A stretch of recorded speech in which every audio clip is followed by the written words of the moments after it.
आज हम जानेंगे आत्मा के बारे में। आत्मा एक ही है, कैसे तय होता है कि अगला जन्म कहाँ और किस रूप में होगा? इसे समझने के लिए हमें कर्म, संस्कार और ईश्वर की व्यवस्था पर ध्यान देना होगा। तभी ये चीजें समझ में आएंगी, नहीं तो नहीं आएंगी, क्योंकि जो आत्मा में जीता है वो व्यक्ति बहुत अलग होता है। आत्मा की मूल प्रकृति, आत्मा अमर है, उसका न जन्म है न मृत्यु। लेकिन जब आत्मा शरीर धारण करती है तो वह माया और कर्म फल के नियमों के अधीन हो जाती है। शरीर बदलते रहते हैं, आत्मा वही रहती है। यही कारण है कि आत्मा बार बार अलग अलग रूप में आती है। क्यों रूप बदलती है? आत्मा अपने कर्मों और इच्छाओं, वासना, संस्कार जैसे कि पुनर्जन्म लेती है। यदि कोई इच्छा अधूरी रह जाए या कोई कर्म अधूरा रह जाए तो आत्मा को फिर शरीर धारण करना पड़ता है ताकि वह अनुभव पूर्ण कर सके। यही कारण है कि एक ही आत्मा कभी पुरुष, कभी स्त्री, कभी मानव, कभी पशु या किसी और योनि में जाती है। अगला जन्म कैसे तय होता है कि किस बिहाफ पे कौन सा जन्म मिलेगा? यह निर्णय 3 प्रमुख नियमों पर आधारित होता है। पहला है कर्म। जैसा कर्म करेंगे वैसा फल मिलेगा। अच्छे कर्म से उच्च जन्म, बुरे कर्म से निम्न जन्म। जैसे समझते हैं, जैसे दान, सेवा, भक्ति से देव योनि या मानव योनि प्राप्त होती है।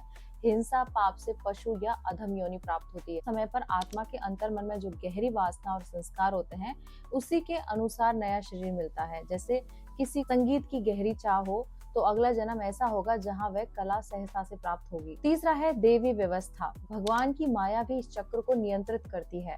आत्मा को वही अवसर और जन्म दिए जाते हैं जिससे उसका आध्यात्मिक विकास संभव। जैसे कोई व्यक्ति क्रोध, लालच और हिंसा में डूबा है तो अगले जन्म में उसे ऐसी योनि मिल सकती है जहाँ ये प्रवृत्ति और भोग भोग कर मिट सके। कोई गहरी भक्ति करता है, उसे अगले जन्म ऐसा वातावरण मिलता है जिससे वह सीधे मोक्ष या उच्च आध्यात्मिक मार्ग पर बढ़ सके। बार बार शरीर बदलना आत्मा की अंतिम स्थिति नहीं है। यह चक्र तब तक चलता है जब तक आत्मा अपने सच्चे स्वरूप परमात्मा से एकत्व को पहचान कर मोक्ष प्राप्त नहीं कर लेती। गीता में कहा गया है, जिससे परमात्मा मिल गया उसका पुनर्जन्म नहीं होता है। तो कुल मिला के बात यह है, आत्मा रूप बदलती है क्योंकि उसके भीतर कमी और इच्छाओं की गिनती अधूरी रहती है। अगला जन्म उसके कर्म, वासना और ईश्वर की व्यवस्था तय करते हैं। जब आत्मा सब बंधनों से मुक्त होकर परमात्मा से जुड़ जाती है, तब जन्म मरण का चक्र समाप्त हो जाता है। आत्मा एक ही है, फिर भी इतने सारे रूप जन्म क्यों लेती है और कैसे तय होता है कि अगला जन्म कहाँ और किस रूप में होगा? आत्मा की मूल प्रकृति क्या है? आत्मा अमर है, उसका न जन्म है न मरण। लेकिन जब आत्मा शरीर धारण करती है तो वह माया और कर्म फल के नियमों के अधीन हो जाती है। शरीर बदलते रहते हैं, आत्मा वही रहती है। यही कारण है कि आत्मा बार बार अलग अलग रूप में आती है। आत्मा क्यों रूप बदलती है? आत्मा अपने कर्मों और इच्छाओं, वासना के कारण पुनर्जन्म लेती है। यदि कोई इच्छा अधूरी रह जाए या कोई कर्म अधूरा रह जाए तो आत्मा को फिर शरीर धारण करना पड़ता है ताकि वह अनुभव पूर्ण कर सके।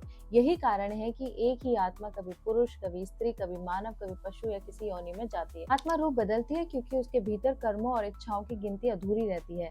अगला जन्म उसके कर्म, वासना और ईश्वर की व्यवस्था तय करते हैं। जब आत्मा सब बंधनों से मुक्त होकर परमात्मा से जुड़ जाती है, जन्म मरण का चक्र समाप्त हो जाता है। अगर आत्मा एक ही है तो कैसे तय होता है कि कौन सी आत्मा किस शरीर में जाएगी? आत्मा एक और अनेक का रहस्य समझते हैं। मूल स्तर पे सभी आत्माएं एक ही परमात्मा का अंश है। जैसे एक ही सूर्य से लाखों किरणें निकलती हैं, वैसे ही हर किरण का स्रोत एक ही है, पर हर किरण अलग अलग दिशा में जाती है। वैसे ही आत्मा की मूल सत्ता एक है, लेकिन वह परमात्मा से अलग होकर व्यक्तिगत आत्मा, जीवात्मा के रूप में अनुभव करती है। अब शरीर चुनने का क्या नियम है? आत्मा यूं तो शुद्ध है, पर उसके ऊपर कर्म और वासना का आवरण होता है।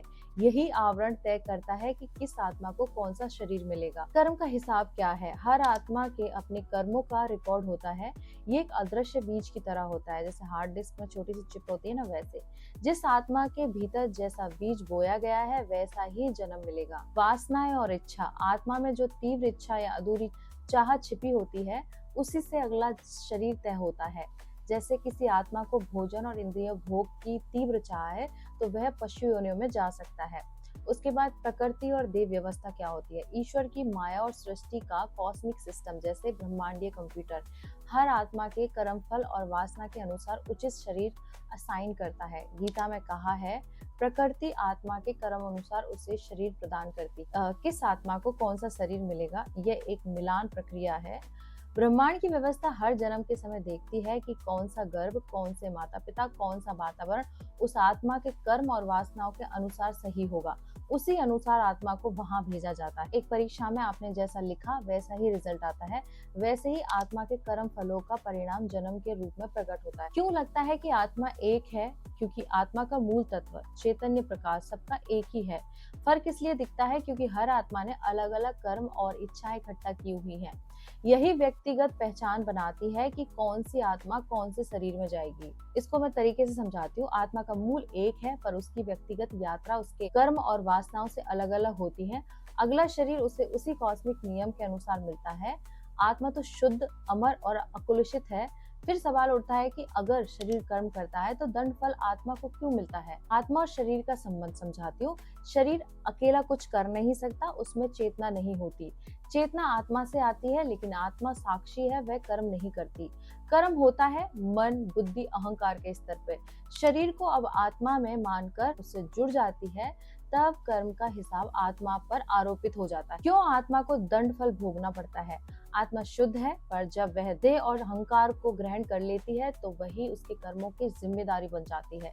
गीता में कहा गया है, मनुष्य स्वयं अपने को उठाए और स्वयं को गिराए भी, क्योंकि मनुष्य स्वयं अपना मित्र भी है और शत्रु। यानी शरीर से कर्म हुआ, लेकिन निर्णय आत्मा से जुड़ी बुद्धि ने लिया, इसलिए आत्मा भोग की भागी बनती है। जैसे एक उदाहरण से आपको समझाती हूँ। मान लीजिए ड्राइवर आत्मा है और गाड़ी शरीर।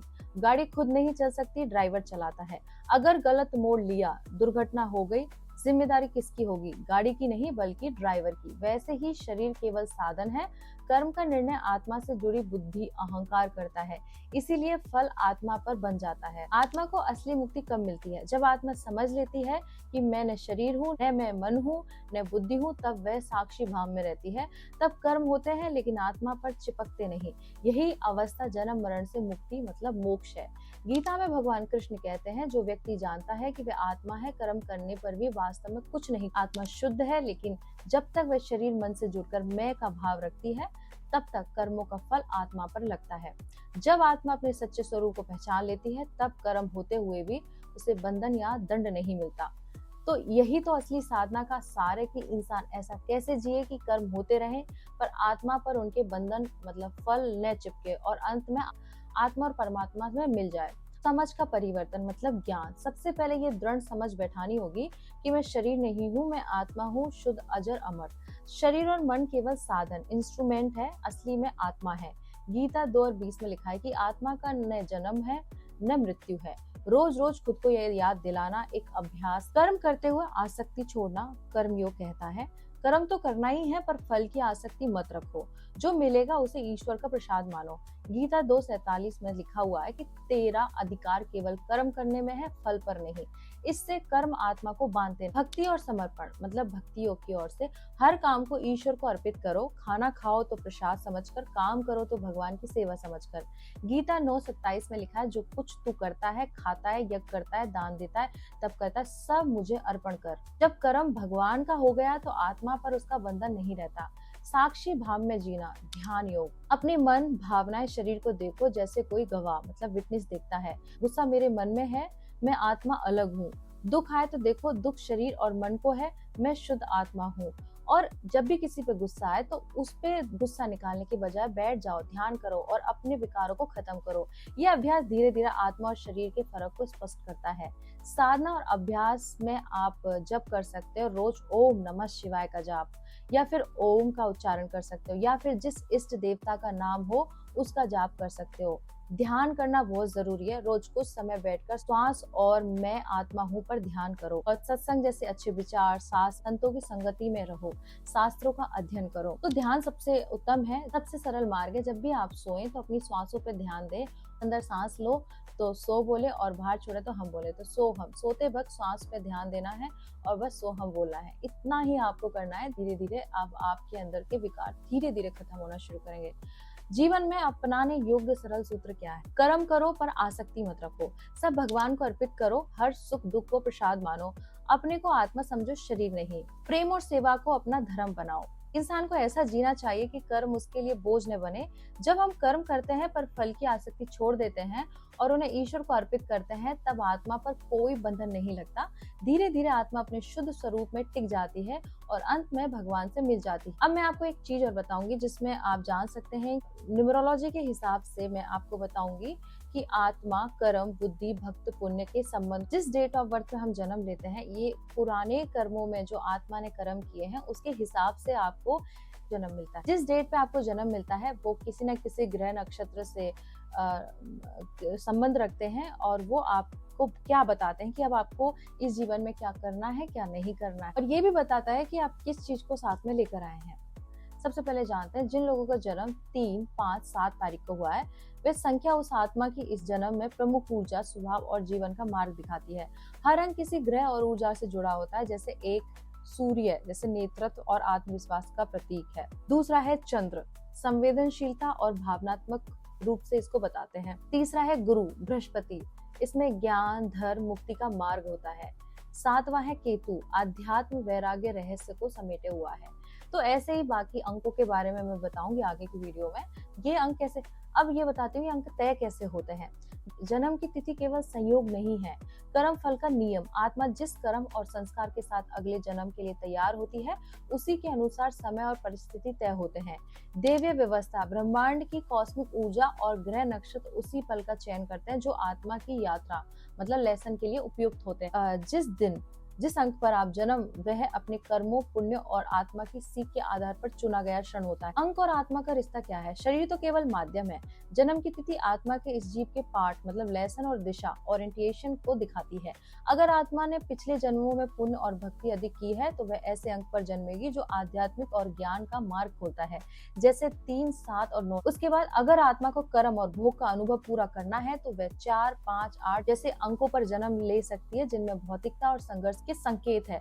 सरल भाषा में जन्म तिथि आत्मा के लिए ब्रह्मांडीय संदेश है। वह बताती है कि इस जन्म में आत्मा किस दिशा में बढ़ेगी, कहीं ज्ञान की ओर तो 3 नंबर, कहीं आध्यात्म वैराग्य की ओर तो 7 नंबर, कहीं सेवा और करुणा की ओर तो 9 नंबर, कहीं संसार और संघर्ष की ओर तो 8। जन्म की तिथि केवल शरीर के हिसाब से तय नहीं होती, बल्कि आत्मा के पिछले कर्म, संचित पुण्य और इस जन्म की स्पिरिचुअल लेसन के आधार पर भी होती है। आगे की बात नेक्स्ट वीडियो में करूंगी। तब तक के लिए ओम नमः पार्वती पते, हर हर महादेव, शिव शंभो।